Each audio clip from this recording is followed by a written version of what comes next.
viewers of Punjab Knox Studio. I'm your host, Sonia Virg, and today I'm bringing a series of episodes for our great indigenous and First Nation people of Canada on whose land we all are immigrated like me.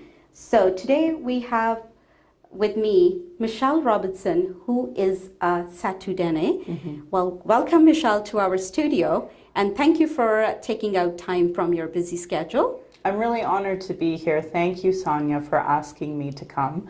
I'll always start with a land acknowledgement and a nod to the original people's land that we're recording on. So when you hear us say "Oki," that's Blackfoot for saying hello. And I always acknowledge this land that we're on is we are the guest, and the host is actually the Blackfoot. So they call this area, they call themselves, I should say, the Nitsitapi. And they call Calgary Mokinstis. And you always see a Blackfoot person hit their elbow. Yes, because it's where the elbow and the bow meet. Oh. Yeah, so right at Fort Calgary is Mokinstis. And that, again, I'm acknowledging the Blackfoot is the host and that we are the guest. Nice. Yes. Wow. Thank you. So, Michelle, let's start with the basics. Please tell our viewers about who are First Nation here in Canada, and most importantly, why do we call First Nations?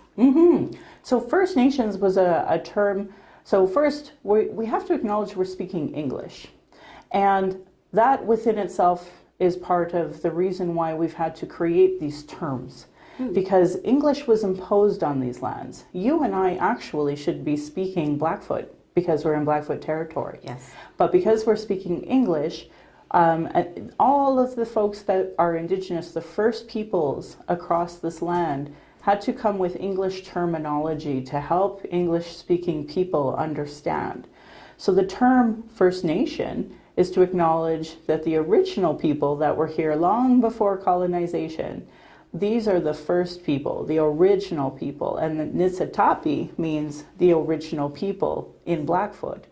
Now, we have many nations. We have over 634 bands in Canada alone. Wow. Yeah, so Canada and US, that's a colonial border that was imposed. So prior to that, if you were to erase that border, you would actually have what we call Turtle Island, which in English is North America. Oh. Yeah. So that's calling again the land, where our connection is always to the land. Oh, nice. Yeah. Well, thank you. Next thing, Michelle, I would like to know about, I have seen in many ceremonies myself, and knowingly, unknowingly, with half knowledge, I have done something I heard. Excuse me if I'm not saying the proper word, because we are here to get the proper terminology, the proper knowledge, and everything from the source. Yes. So I have seen something, what they say is tobacco or sage or some medicines that you guys light or burn. I'm sorry again. And what is all that? Yeah, so in our ways, we do everything with a spiritual covenant, always. We start every meeting with a spiritual blessing. We start everything that we do. When we wake up in the morning, the first thing we're supposed to do is be grateful that we woke up and be grateful for another day. Yes. Right? So these are things that were instilled in us. So when we start a meeting, you'll see us start a smudge. And a smudge is the start of that ceremony, to start off whatever meeting, whatever gathering in a good way. So we have our four main medicines. We have the sage, the cedar, the tobacco, and the sweetgrass. And the sweetgrass looks like a little rope that literally is braided. And these four are the ones you'll see the most. We have others across Turtle Island, so I won't get too much into those today, but we start a smudge. So we'll burn some of that, and we'll be calling in our ancestors and blessing the whole room and starting every gathering that we have off in a really good way so that we can, speak from the heart and work together. And when we first signed treaty, that was the concept, was that we are all in a spiritual covenant. So even as newcomers, The government signed that on their behalf, and they're spiritually covenanted to us. We are the host, and everyone who comes here is the guest. Absolutely. Yeah. Nice. Well, thank you so much. And to our viewers, we'll go into our other studio room and we'll show everybody, our viewers, how we do the sage ceremony, or what is the significant and how it looks like. We'll explain it to you all. And we are just going into the next room. Let's go into the next room and have this ceremony going. Great. All right, Michelle. So I have seen in many places I have been to in the community all around, across Canada, I would say, in Calgary, in Edmonton, in Alberta, even in Toronto, in Ottawa, you name it, Halifax. I have seen your ceremonies that it's very important to start with calling your ancestors or...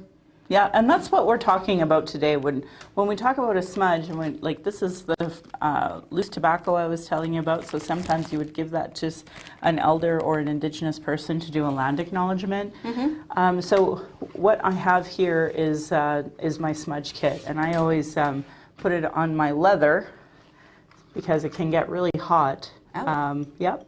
So we have to be careful about where we put it. So, and I generally have my sage in my medicine pouch. This is my medicine pouch. And this is where I keep my medicines. Okay. Yeah, so, and what we do is we take just a small bit of this. So, you know, we're inside, we're going to have a small smudge. So I just take a little bit and make a ball. And this is what we're going to burn, is our sage. Okay. So I say a little ceremony of Oki, Nagana go, Mako chase to Kom Haki. So I said, hello, my name is Red Thunder Woman. That's my spiritual name. And I say that because I'm trying to call in my ancestors. So this sage is really fresh, so it actually didn't want to burn. And that's probably okay. We're getting more from the match than we are the actual sage medicine. Yeah. There we go. I'm just going to blow this out. There we go. So that doesn't burn. So what this medicine is that I'm going to use this smoke to call in my ancestors. Mm-hmm. So that's why I introduced myself in my spiritual name, to tell my ancestors, Red Thunder Woman is calling to you. So I always bring in my ancestors, and I acknowledge the next generations. And then I acknowledge all of the ones that swim, the creepy crawlies, two-legged, the four-legged, all the winged ones, all of the ones that are on the earth. I acknowledge those. And then I acknowledge the unseen world that I don't always understand.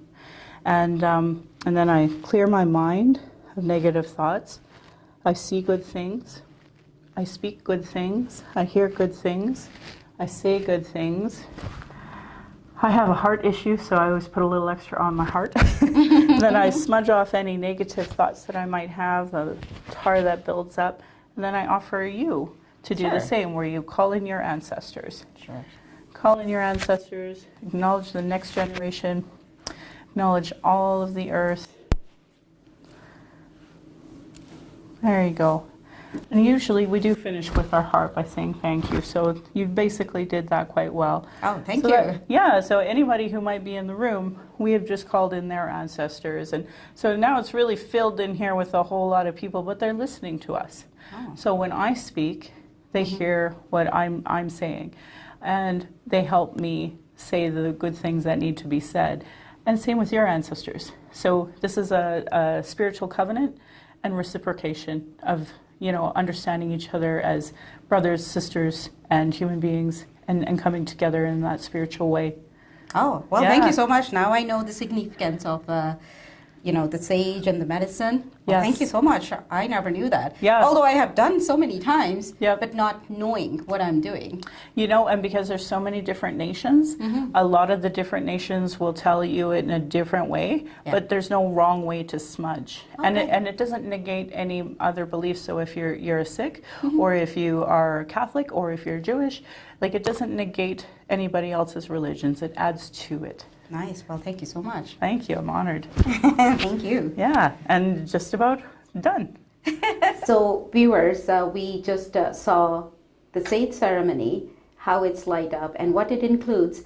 And in the next episodes coming up, we will explain more about the ceremony and all the herbs or the medicines in it, and lots more. We'll have lots more fun with this ceremony explanation in the next episode. Stay tuned. Thank you so much.